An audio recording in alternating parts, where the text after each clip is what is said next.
Children's Bureau, building community, building hope. On various playgrounds, children swing and ride merry-go-rounds. Blonde Deborah Daro, Chief Research Fellow, Chapin Hall at the University of Chicago.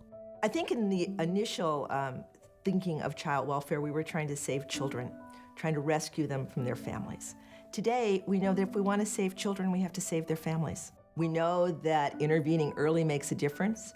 We know that there are certain kinds of supports we can give parents early on to strengthen their ability to care for their children.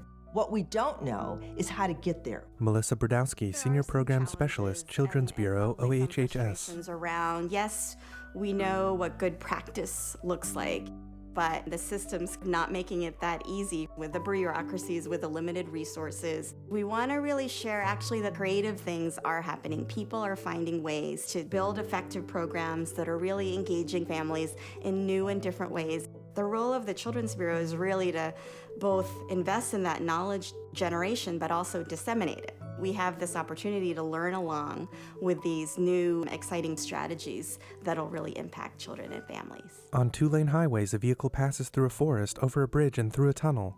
Next, snow covers the ground in a city surrounded by wooded hillsides. Cedar Rapids, Iowa. Partners United for Supportive Housing, PUSH. Auburn-haired Belinda, PUSH participant. Before I started the program, I was in a relationship for 6 months. He became very violent towards me, towards my kids. DHS got involved. Another woman visits Belinda, her son, and daughter. She's just doing her check-in. My children were removed from me for safety reasons. Pretty much they told me that I either left Joe or I'd lose my parental rights to my kids. Not because I was a bad parent, but he was not safe for them, and I wasn't able to keep them safe around him. So I ended up in a homeless shelter. That's when my DHS worker had told me about the program PUSH. Can you tell me what it is? Kelly Malone, Project Director, PUSH. I have never met a parent that didn't love their kid, who didn't want the best for their kids. They just have a lot of complex issues that they don't know how to sort through. They don't know how to navigate. And our system doesn't help because we make our system very complex. If you look at the research on homeless, the majority are young parents with young children. Our families have an open child welfare case. They are homeless or unstably housed, and they have multiple complex needs such as mental health issues, domestic violence, substance abuse. Families are housed within 14 days. They come into a furnished apartment. We don't want families to worry about furnishings, food, any of the basic needs we make sure are taken care of so they can solely focus on all these multiple needs they have. Belinda. I think having a roof over our heads and a place to come home to every night, that took a huge stress off. I was able to actually focus on what DHS had expected of me, where before I put off all of that because my main concern was, where am I going to sleep tonight? Kelly. Our state, like many states across the country, are very fragmented in terms of how they deliver services. So we'll deliver mental health services here and domestic violence services here. What our project is trying to do, we have our staff are called service coordinators, and they're the single point of contact for all the services that the families need. The DHS worked with us so the family sees one aligned plan. Belinda meets with others. They lay it out very clear of what they want from you. Without the family team meeting, I think it would be chaos. Sometimes either the family doesn't have the skills to listen and understand, or the team members don't have the skills to Danielle explain. Rodriguez, Service Coordinator for PUSH. So as PUSH, we really just ask those hard questions. Where are we at and where do we need to go? Where does the family want to be? And how do we get there? Kelly. The family team meeting really is the key to developing the plan for the family, but also the over time constant review of the service plan to see where we are and to make adjustments and assure that we have all the right people at the table. Belinda. When I first started doing family team meetings, everybody in the room, they really make you feel like they're on your side and they want the best for you and they're going to help you reach your goals no matter what. Danielle meets with Belinda and other women. When my kids were removed from trial home placement, I invited Kelly Kaufman, the county attorney, to my family team meeting for the first time ever. That's who the judge is going to listen to. A brunette woman. Your focus is on getting the kids home, right? Of course. But remember, your bigger focus is to keep them home. Right. I think that therapy is very important, and I don't see the kids coming home without it. So I'm gonna push you on that, okay? I go to these family team meetings just to better help the families understand. Kelly Kaufman, Assistant County Attorney, Lynn County. Needs to be done in order to achieve those end goals that we all have in common. Have you seen a therapist? Belinda. No. No. I literally just started my job 3 weeks ago. I don't want to start off on like, guess what? I have this crazy busy schedule totally agree and with you. I'm not going to be reliable. And having Kelly Kaufman there, being able to hear my voice, to understand the resources that I needed to be able to keep myself and my kids safe, it made a huge impact on my next court date. The bus stop's running at 6 o'clock. Okay, I can probably get there on time, but how am I gonna get home type deal? Kelly Kaufman. Correct me if I'm wrong, but NTS you can schedule. It's important for the families to know that I'm a part of their team. Normally, I'm viewed as the enemy. Just the simple act of explaining to them that my goal is to help them makes a world of difference. Do you see any correlation between your life becoming more stable and now your children during the visits are more stable? No Joe means nice kids. I have a lot of parents that are really good parents. A lot of their adult issues get in the way of that. Belinda. There's a lot of generational issues that I see. Workers need to understand where that parent's at in their life at that moment. Knowing what their past history is, that I think how they were raised is a huge thing because it helps you understand maybe why they do some things that they do because that's all they've ever known. Kelly Malone. Traditionally, we would sit down with the family and talk about all the things we know that they've done wrong and what they need to do about it. Go home and try that with your partner or your child. It's not very effective. So what we've learned through trauma-informed care, instead of asking the question, why did you do that? It's about what happened to you that you're in this spot. So are you gonna spin for me? At home, Belinda plays a board game with her children. Next, Kelly Malone. Okay. We do have to ask families to make changes. There's no doubt about that. But when families aren't making changes, we take that responsibility. Nobody has a straight line from going here to there. It doesn't mean that we've done anything wrong. It just means our recipe for that family isn't cooked yet. And what we've learned over time, that there's no such thing as a resistant family. There are only resistant professionals. And we can never give up. We always have to expect success with our families. Deborah Daro, Chief Research Fellow, Chapin Hall at the University of Chicago. To be the buffer between all the things that go on in a society and the development of their child. Parents are their children's first and best teacher. Everything in our society says that's how we want children to be raised.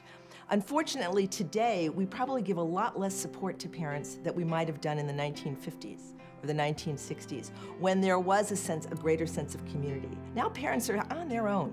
They're out there. You're supposed to do it, and nobody raises their children on their own. Everybody gets help. Some of us are blessed with help in our own friendship networks, our own families, but for a lot of parents, they truly are on their own, and the job of prevention is to level the playing field, to make it okay for every parent to reach out and ask for help and know when they do it that there's going to be help for them.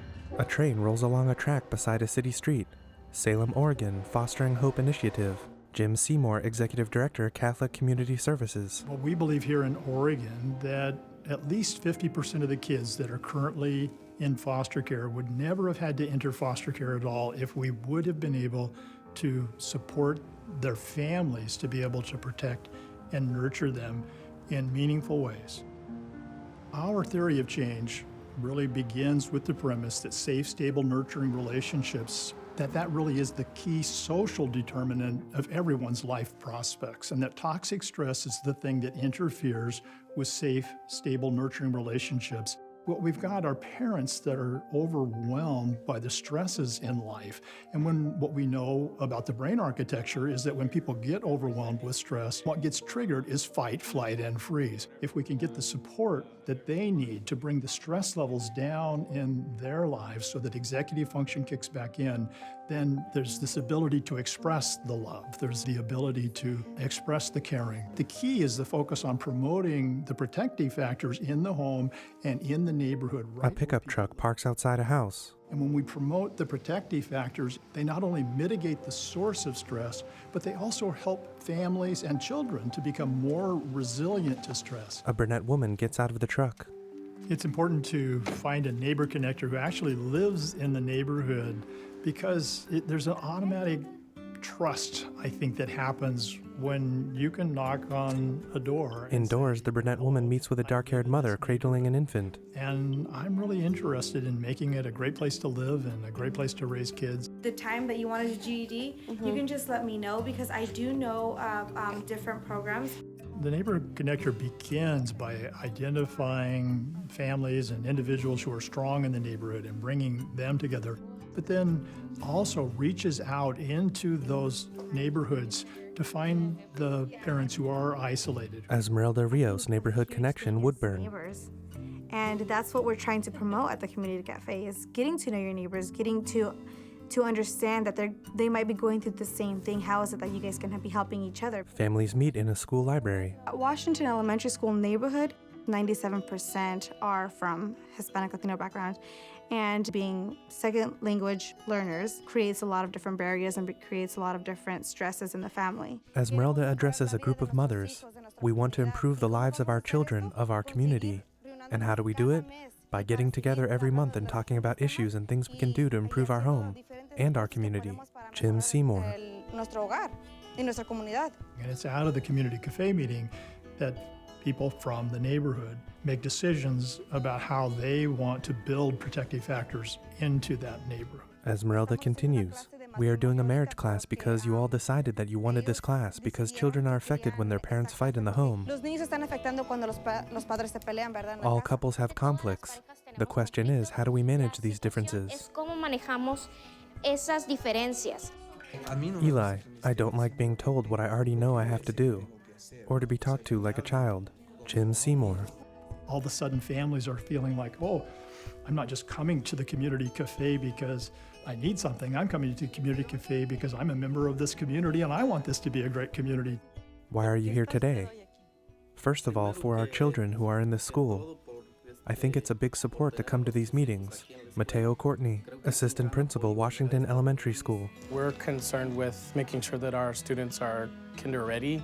We've changed through working with Fostering Hope in connecting with our parents. We're able to start that relationship a year, 2, 3 years sooner. So now we're able to prepare much earlier on in the process. Instead of wishing we would have had this conversation 3 years ago, we're having it today. I read to my child every night for half an hour. Pass the yarn 5 times. Mothers pass a skein of yarn, creating connections between them. I read to my child from time to time, 2 passes. What is it that most impacts them, and that they learn? That the first 3 years are when children learn most, when their brains form and develop most. Those first 3 years are important. Jim Seymour. When we support parents to protect and nurture their own children, it takes the stress off the child welfare system, it takes the stress off of the schools, and it takes the stress off of the healthcare system. Over the last 7 years, we've reduced the number of children in foster care in Marion County from 1,100 to the last count I saw, it was 580. So we know this works. And then when we find that there is a reduction in things like foster care rates, to be able to take the part of the money that isn't spent on foster care and reinvest it in scaling up the positive. I believe that that kind of a system would create a slow but steady balance of the money being spent on promoting positive development and strengthening families and still have the money that we need to be able to provide the treatment services for those who need treatment services. Magnolia Community Initiative. We need organizations to ask themselves the disruptive question, will the way they approach the problems of child abuse ever reach the scale of the problem? Alex Morales, CEO, Children's Bureau of Southern California, a private nonprofit. Children will experience abuse before they grow up. In our current strategies, for the next generation, there's not going to be enough government money or donations to address the problem at this scale. There needs to be another way. The Magnolia Community Initiative is a voluntary network of about 75 partners across different sectors that are primarily working with the same families, but the families are having to navigate a system of organizations that aren't actually talking to each other. We're trying to establish a shared vision for a population of about 110,000 people, 35,000 of which are children in the 5 square mile area, about 500 blocks in LA. Lila Guirguis, Director, Magnolia Community Initiative. It can trigger depression, it can trigger child maltreatment, it can trigger homelessness. What we've tried to do with the Magnolia Community Initiative is say you can do your job better by understanding and knowing the workings of these other organizations in health, in education, elementary schools, in county services, our local neighborhood councils, businesses, and banks. So the idea is that you're talking about these things consistently, even though it may not be related to financial literacy. One of the things that we work towards with all of our partners is not only provide the service, but also ask an additional 3 questions around social isolation, maternal depression or family stressors, and child development concerns. We feel that those 3 questions are real proxies for deeper underlying issues. We're also saying you don't have to be the expert in that field. If you have a parent that has child development concerns, send them our way. We'll do additional screening. All you have to do is ask the question.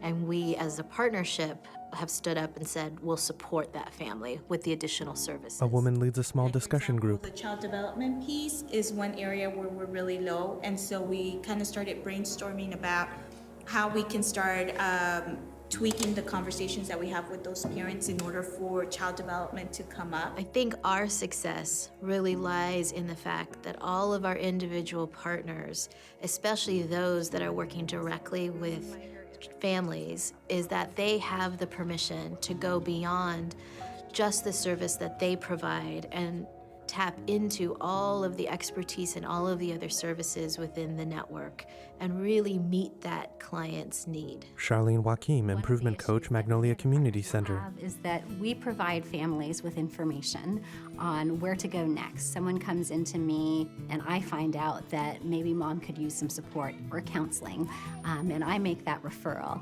I never know what happens with that referral. The warm handoff was this concept that some people are here within the building, and rather than saying, oh, call St. John's for counseling support, I could walk over to the person in St. John's and say, here, this is what I know about this family, and this is what I think you might be able to help them with today. A woman leads a mother and child to a sign-in desk. The concept of a warm handoff was simple, it made sense to people, and again, I think they were able to see the effect on families and the effect on their referrals and the success of their referrals almost immediately. Alex Morales. All of this effort takes a new kind of culture. We don't know the answer. So therefore, we need to go into this with a mindset of how can we learn and figure out what the answer is and what works. And we cannot do this same thing for 3 years, then we'll test it to see if it works. We can't take that long. So we need something, what can you try by next Tuesday? What you're trying to do is get as many micro experiments going on at one time as possible so you can learn more quickly. Charlene Joaquim. Shifting data from something that evaluates performance to something that informs learning. And that feels very different to people because it really is about learning together. and learning together for the sake of improving community outcomes. Lila We Guirguis. actually see the Magnolia Community Initiative as a learning community, a community that is reflective in its process, reflective in its testing, and reflective in its practice. Deborah Daro. No program is going to fix families forever. You're just one part of what a family needs. So if we can't be comfortable operating in a collective environment where everybody does their share, I don't know how we build the kind of society we need to really give children what they need. Alex Morales. Parents be nurturing and caring, you have to help them be healthy. You have to help their children be educationally successful. You have to take that cutting sharp edge off of poverty so the family's not constantly under the pressure of survival. And it's the recognition of the interdependentness of those critical areas in our funding streams that would allow organizations to more, we say, holistically help a family be successful. Jim Seymour. Policymakers and philanthropists, they have to understand how policy and money drives all of this. We really do get what we pay for. And so if we pay for foster care, we will get foster care. And if we can learn to pay for permanence, we will get permanence. Kelly Malone. Traditionally, it's very difficult for these high-level departments to work together. But I think over time, as we're learning in smaller communities about what works, then we will have to turn to these larger systems to say, in order for us to sustain some level of what's working with these families, we're going to need these larger systems to work together. Melissa Brodowski. Fundamentally, addressing child abuse and neglect is a public health issue. What we'd really love is to think about the pediatrician, the obstetricians, or the daycare providers, the teachers in the schools really seeing child abuse and neglect prevention as something that they're also owning. Alex Morales. Organizations will come together to share in the ownership of this and in the investment, but that is the new type of leadership that we need that will allow us to get to the scale of the social conditions that we have. Kelly Malone. When we change how we do things, when we are open to learning from families, and we bring forth the reason that we're all in this field, which is all about compassion and help, that families really do begin to make changes. At night, a mother holding an infant smiles at bursting fireworks. For more information and to share this film, go to Child Welfare Information Gateway at www.childwelfare.gov/topics/preventing. Friends National Center for CBCAP at friendsnrc.org. A list of other names are included for special thanks. Produced by the Department of Expansion, Administration for Children and Families.